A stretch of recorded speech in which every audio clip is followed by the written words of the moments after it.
Je vais vous présenter des résultats qui sont essentiellement tirés de ma thèse. Et j'aimerais commencer par vous restituer un petit peu rapidement le cheminement qui m'a mené de problématiques qui portaient au départ sur les anti-vaccins à des problématiques qui sont centrées sur ce qu'on peut qualifier, je mets des guillemets en fait, autant à anti-vaccins qu'à pro-vaccins, mais donc du coup des problématiques centrées sur les pro-vaccins.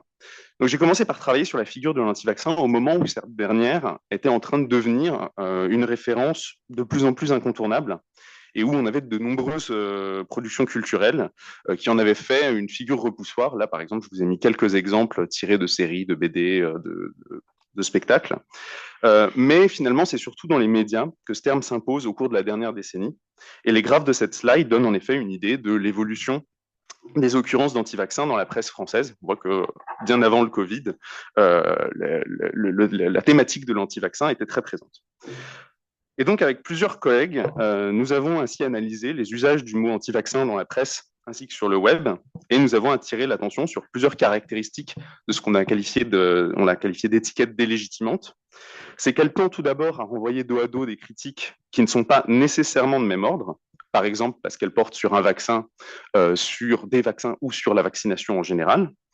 Elle est ensuite contournée par des acteurs qui participent eux-mêmes, en définitive, à la dénonciation des discours les plus radicaux, souvent pour mieux s'en distinguer.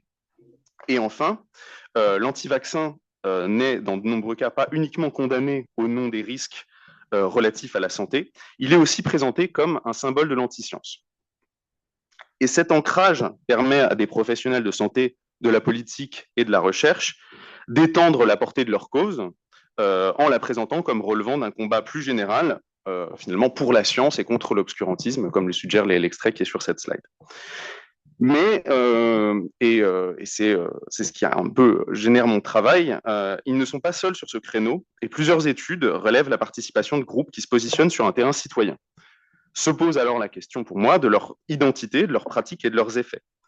Est-ce qu'il s'agit de professionnels qui prolongent simplement par cet engagement leur ethos, les normes de leurs institutions, ou est-ce que ce sont des profanes qui auraient peut-être pris au sérieux la menace que représente la dissémination de critiques toujours plus radicales? Alors, je ne suis pas le seul à regretter que de très peu de travaux se soient spécifiquement penchés sur les défenseurs citoyens de la vaccination. Et on a Samantha van der Sloot qui, faisant ce constat, a fourni des premiers éléments de réponse en comparant deux types de défense citoyenne de la vaccination. À un groupe états-unien qui gravite autour de l'identité de parents et qui fait campagne contre les exemptions vaccinales aux États-Unis. Donc, elle oppose un groupe australien qui fait de la défense de la vaccination le prolongement d'une lutte plus générale contre les pseudosciences et qui adopte des modes d'action où la confrontation occupe une place importante. Le contraste qu'elle produit par cette comparaison souligne alors plusieurs enjeux importants à l'intersection entre défense de la vaccination et défense de la science. C'est premièrement que ces mobilisations ne s'adressent pas en priorité à des représentants de l'État et visent plutôt à contrer l'influence d'acteurs désignés comme déviants. L'écart ensuite entre l'urgence de la cause et les moyens développés par l'État justifie aux yeux de ces acteurs le fait de devoir faire eux-mêmes barrage, donc d'agir au nom de la science contre des outsiders tout en étant parfois soi-même en étant soi-même des outsiders. Enfin, la nécessité de maintenir l'ordre peut paradoxalement devenir la justification de pratiques numériques violentes. Et c'est là où, pour moi, je fais le lien avec un concept qui est plutôt utilisé dans d'autres concepts, dans d'autres contextes. Je propose de vous montrer que de telles mobilisations correspondent parfois, pas forcément toujours, à une forme de vigilantisme, un vigilantisme épistémique, si on veut, dans la mesure où les normes convoquées ne sont pas juridiques et où il est plus question de frontières culturelles de la science que de frontières administratives. Mais malgré tout, il existe de nombreuses similitudes et qui justifient, à mes yeux, de faire travailler une littérature qui a déjà identifié un certain nombre de questions autour du vigilantisme. Pour commencer, le fait que l'antagonisme n'est souvent pas réductible à une haine de l'autre et s'adosse en fait à une vision ambivalente des adversaires. Un exemple type, ce serait celui des Minutemen étudiés par Shapira à la frontière sud des États-Unis, où dans leur représentation des migrants, ils alternent entre deux modes, José le criminel et José le bon père de famille. Néanmoins, ils maintiennent leur position. Ensuite, le vigilantisme implique des épreuves que les justiciers s'imposent à eux-mêmes. ils endossent ce rôle de leur plein gré, mais ils s'imposent par là des épreuves. Et il peut s'agir de se poster toute la nuit à un poste perdu quelque part sur la frontière avec le Mexique, ou à une échelle qui va sembler moindre, de rester dans un état de conflit quasi permanent, connecté à ces réseaux sociaux, en train de débattre avec des adversaires sur Internet. Enfin, du coup, la haine de l'autre n'étant pas une explication suffisante à elle seule, il est donc important de dépasser ce qu'on peut qualifier de prénotion et de questionner les motivations qui justifient pour ces acteurs de s'imposer ces épreuves. Alors à ce stade, vous êtes toujours en droit de vous demander quel intérêt pour une agence comme la NSM et pourquoi est-ce qu'il faudrait se pencher plus en détail sur cette forme de vigilantisme pro-vaccinal.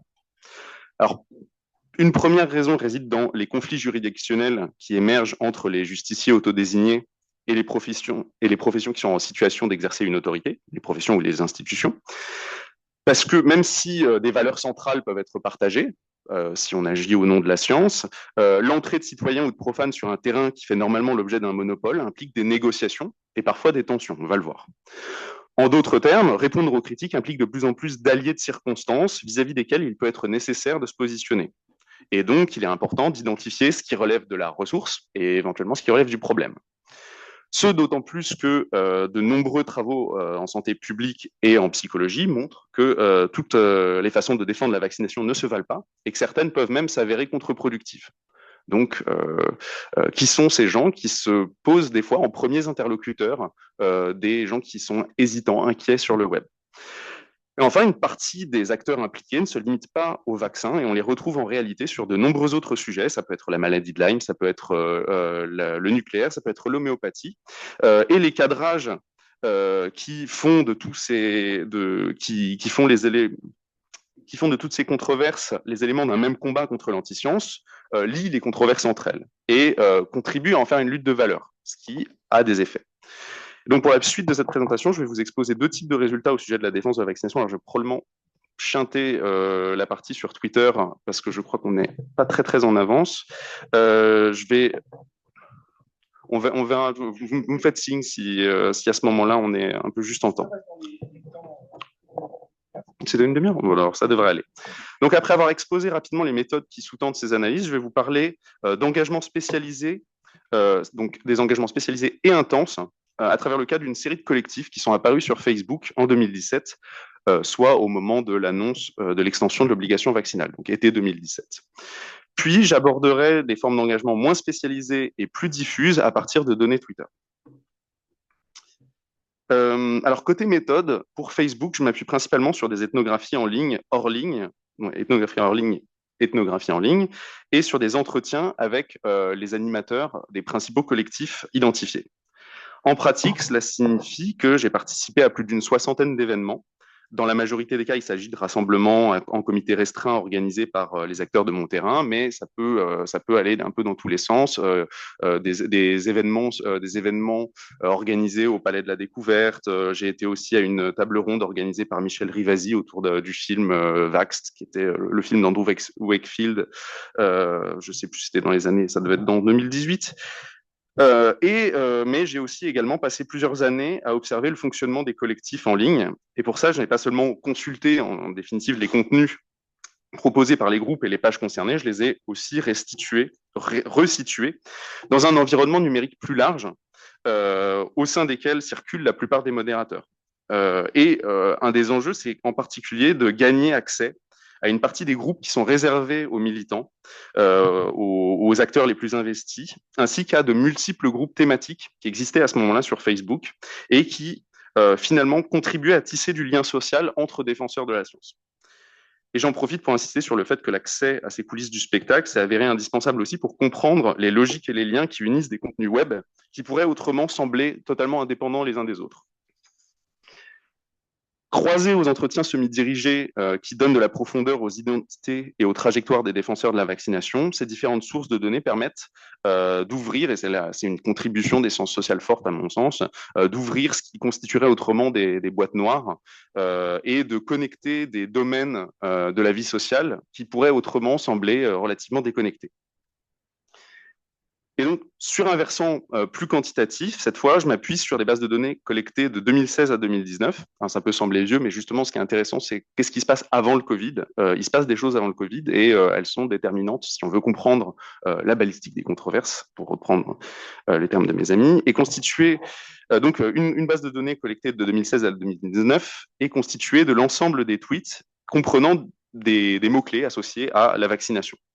Le codage manuel des comptes, dont plus de 150 tweets ont été captés, a permis d'identifier 209 comptes dont le contenu est majoritairement critique et 192 qui se sont majoritairement mobilisés en faveur de la vaccination.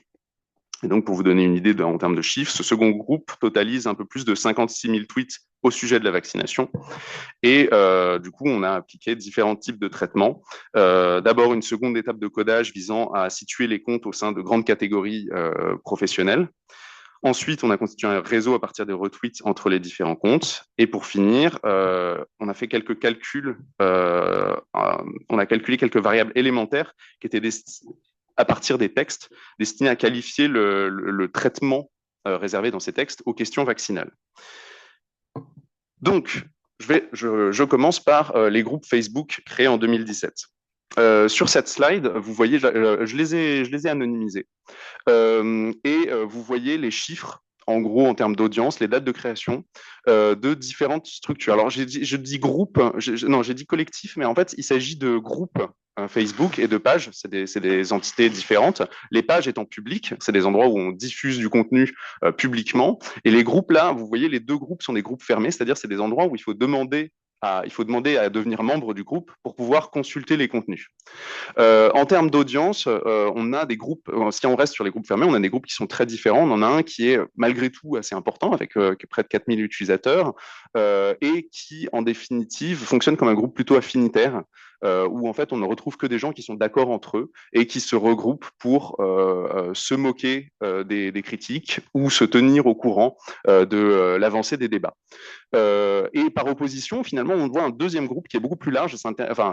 En fait, ce deuxième groupe est toujours fermé, mais son objectif à lui consiste à faire rentrer des gens dans un safe space, si vous voulez, dans un espace où la discussion puisse être menée de façon plus apaisée. Et donc, on va le voir, ils sont obligés de recruter des gens. C'est aussi ce qui explique la taille de ce groupe privé. En termes de chiffres que je n'ai pas montré sur cette slide, par ailleurs, on peut compter une dizaine de modérateurs par collectif, auxquels il faut ajouter encore beaucoup plus d'animateurs qui ne bénéficient pas nécessairement du statut du titre de modérateur, mais qui sont extrêmement actifs tout au long de l'année. En tout cas, pendant la période où j'ai fait mon terrain. Sur la slide précédente, vous avez peut-être noté, un délai, vous avez peut-être noté la proximité de la création de ces groupes. En fait, ce n'est pas complètement un hasard qu'ils apparaissent tous en même temps, parce qu'en fait, ils partent tous du même point de départ. Ils partent tous du premier groupe que j'ai évoqué, le premier à être créé. En fait, la plupart des modérateurs sont déjà présents dans ce groupe au départ. Et en fait, ce à quoi on assiste, c'est à une forme de différenciation avec le temps. Tous ne sont pas d'accord sur les stratégies à adopter. Et en même temps, par ailleurs, quand on retrace les trajectoires des modérateurs, on se rend compte aussi qu'en fait, pas tous, mais la grande majorité d'entre eux étaient déjà connectés à des collectifs ou à des mouvements qui se revendiquaient d'une défense de la science. Ça pouvait être le rationalisme, il y a beaucoup d'étiquettes qui existent, ça peut être le rationalisme, ça peut être la zététique, ça peut être l'esprit, la défense du scepticisme scientifique, mais ils étaient déjà connectés à cet univers et en fait, ils franchissent le pas d'un engagement spécialisé autour de la vaccination. Et bon, ils sont liés parce qu'ils partent du même point de départ, mais en définitive, ils ont aussi un point d'arrivée commun. C'est-à-dire qu'il existe parmi les groupes privés réservés aux militants auxquels j'ai accédé, il existe un groupe réservé aux modérateurs sur lequel on retrouve la plupart des modérateurs de différents groupes. Et ce qui est intéressant quand on voit ce qui se passe dans ce groupe, c'est qu'en fait, on se rend compte que collectivement, ils organisent la modération, c'est-à-dire qu'ils essayent de prendre des décisions les plus justes possibles quand il s'agit d'écarter quelqu'un, quand il s'agit de censurer un contenu, ou au contraire d'éditer un contenu pour le rendre le plus compréhensible possible. Ils coordonnent des actions, et c'est là où on se rend compte que certaines interventions sur le web peuvent paraître déconnectées les unes des autres, mais en fait, on a des vrais appels à participer, ou sur des groupes avec plusieurs centaines de personnes, des fois plusieurs milliers, il y a quelqu'un qui vient poster un lien et qui dit venez, on a besoin de gens pour répondre aux critiques ou pour en tout cas pour insister sur les bénéfices de la vaccination. Et après, il y a des gens qui, du coup, suivent ce lien et qui vont effectivement commenter et qui paraissent, de l'extérieur, si on accède juste au contenu final, qui paraissent déconnectés les uns des autres. Ensuite, ils effectuent un travail collectif de veille, un travail collectif de veille à double titre, de veille scientifique d'une certaine façon. Ils essayent de se maintenir au fait des connaissances au sujet de la vaccination, mais aussi de connaissances plus sociales au sujet. Ils font un travail de veille sur leurs adversaires, sur les différents groupes critiques qu'ils ont en face d'eux, sur ce qui se passe sur les acteurs politiques, les acteurs scientifiques qui participent au débat, et de rester un petit peu au fait de l'état des controverses. Ensuite, ils se partagent les résultats de leurs enquêtes. Et là, quand je dis les travaux de leurs enquêtes, c'est parce que ils mènent des véritables opérations d'espionnage contre espionnage. Et ça, c'est un truc. Finalement, ils ont des pratiques qui sont communes à celles des groupes critiques parce qu'elles se co-construisent. C'est-à-dire qu'ils vont s'infiltrer sur des groupes critiques, essayer de prendre l'information en amont. Tout comme eux-mêmes font des appels à mobilisation, des appels à l'action pour participer sur certains contenus du web, leurs adversaires font la même chose. Et donc, du coup, on rentre dans des logiques où il faut aller observer les adversaires qui font ça. Et en même temps, il faut faire de contre-espionnage parce qu'on sait qu'eux-mêmes essayent de s'infiltrer sur les groupes. Donc, ça vous donne aussi une idée d'à quel point ça peut devenir des choses qui impliquent profondément les gens et qui sont chronophages. Et enfin, plus prosaïquement, de demandes d'aide sur des sujets techniques. J'en suis à 11. Alors, en dépit de ces bases communes, il y a donc une différenciation des modes d'action, avec d'un côté des collectifs qui mettent l'accent sur la lutte contre les anti-vaccins. Je crois que voilà, sur cette slide, vous voyez on revendique l'étiquette citoyenne, mais on met aussi en avant un danger. Et finalement, on appelle et là explicitement, à se défendre contre ce danger. Alors, je parle de coup de pelle, c'est un terme qui est employé par ces acteurs-là. Cette distribution de coups de pelle au nom de la science, elle correspond bien à une forme de vigilantisme. Certains modérateurs disent d'ailleurs explicitement que l'humiliation est pour eux une stratégie efficace. Dans cette optique, deux modes d'action dominent. Le premier consiste à prendre des screenshots des propos tenus par les adversaires et à les tourner au ridicule de façon relativement systématique, et ce, que les propos tenus par ses adversaires soient publics ou privés. Et donc là, sur cette slide, vous avez un modérateur qui explique avoir réussi à faire se replier des groupes en exposant publiquement leurs conversations et même à en avoir fait fermer certains. Le second mode d'action consiste à publier des mèmes qui tournent au ridicule les anti-vaccins ou leur raisonnement. J'ai mis cet exemple que je continue à trouver je continue à le trouver drôle, mais je le trouve glaçant aussi, parce qu'il illustre pour moi les libertés qui sont prises avec les normes éthiques, avec l'éthique médicale, au nom du combat contre les anti-vaccins. Je pense qu'on peut en rire et en même temps avoir cette espèce de mouvement de recul à certains moments. Et j'identifie aussi un second mode d'action qui s'inspire de pratiques qui existaient déjà chez les défenseurs de la science, et en particulier au sein de collectifs qui se revendiquent de la zététique, et qui organisaient déjà depuis longtemps des discussions autour de sujets comme le paranormal. Ce second mode d'action consiste à tenter de créer des espaces privés et fortement modérés. Et la philosophie qui sous-tend ces initiatives invite à poser des règles plus ou moins strictes à la discussion pour qu'elle puisse se dérouler de la façon la plus rationnelle et apaisée possible. Oui. Okay. Donc, sur cette slide, vous avez par exemple la présentation que le groupe Discussion Vaccination fait de lui-même, et on y retrouve l'idée d'une initiative citoyenne, encore une fois, la valorisation de la science, mais c'est l'écoute et la bienveillance qui sont cette fois-ci mises en avant. Et donc, en plus de la modération, les adeptes de ce mode d'action assurent alors la promotion de ces espaces privés, puisque la discussion, et là j'expose leur raisonnement, puisque la discussion est trop compliquée en public sur Internet, il faut la délocaliser en invitant les protagonistes méritants, en quelque sorte, à rejoindre le groupe. Et comme le dit Romain dans cet extrait d'entretien, c'est par ailleurs une façon d'occuper l'espace. Il s'agit d'être présent partout, d'occuper l'espace, de montrer que les critiques ne sont pas les seuls à être présents sur ces questions. Alors, la contradiction évidente entre l'humiliation et la bienveillance, elle pose la question des tensions entre ces approches qui ont un même point de départ, qui collaborent au sein de certains espaces et qui pour autant sont, comme je l'ai dit, contradictoires. Alors, une partie des modérateurs ont même partagé leur temps entre bienveillance et coup de pelle. C'est-à-dire qu'en fait, une partie des modérateurs étaient présents sur plusieurs de ces groupes et pages. Et l'une d'elles affirme avoir cependant, au cours d'un entretien, raccroché l'appel, d'avoir abandonné, d'être resté sur la bienveillance, d'avoir abandonné les approches plus du coup de pelle, alors en partie parce que pour elle, il devenait trop dur d'alterner entre différentes attitudes, mais aussi parce qu'elle avait peur que son style soit reconnaissable, ce qui lui aurait fait perdre toute crédibilité en tant que modératrice impartiale, en quelque sorte. Et à l'image de Romain dans cet extrait, on a d'autres modérateurs qui tentent malgré tout de mettre de la distance avec des acteurs dont ils désapprouvent les pratiques. Mais malgré tout, malgré ces tentatives de mettre de la distance, j'observe pas au cours de mon terrain de rupture notable. Les tensions entre ces modes d'action vont par ailleurs de pair avec des compositions professionnelles distinctes. Et à partir d'un petit questionnaire interne et de données accumulées tout au cours du terrain, j'ai pu identifier les professions de la majorité des modérateurs. Donc là, c'est le groupe qui se revendique de la bienveillance. Et là, on a l'ensemble. J'ai réussi à avoir l'ensemble des modérateurs. Bon, vous voyez ici que même s'il intègre des juristes et des professeurs de musique, il comporte bon nombre de chercheurs et de professionnels de santé. Ce qui est moins le cas, par comparaison, même en tenant compte du fait qu'il y a des données manquantes, avec les groupes et les pages qui sont plus axées sur le coup de pelle. Bon, malgré tout, indépendamment de ces données, d'un côté comme de l'autre, les modérateurs qui sont les plus actifs sont plutôt des ingénieurs et des profils qui sont distants des mondes scientifiques ou médicaux. Et donc, comment alors expliquer l'engagement, parfois particulièrement intense, de ces profanes? Et les trajectoires qui ressortent en entretien permettent d'identifier plusieurs types de profils récurrents. Le premier, c'est des gens qui ont malgré tout fait des études scientifiques, qui ont une proximité avec le monde scientifique. On compte des chercheurs, mais on compte aussi beaucoup d'ingénieurs. Et une des choses qui a été surprenante pour moi, c'est de constater à quel point la proportion d'entre eux qui avaient des parents qui venaient plus des classes populaires, en tout cas plus que les autres enquêtés et plus que le monde scientifique en général.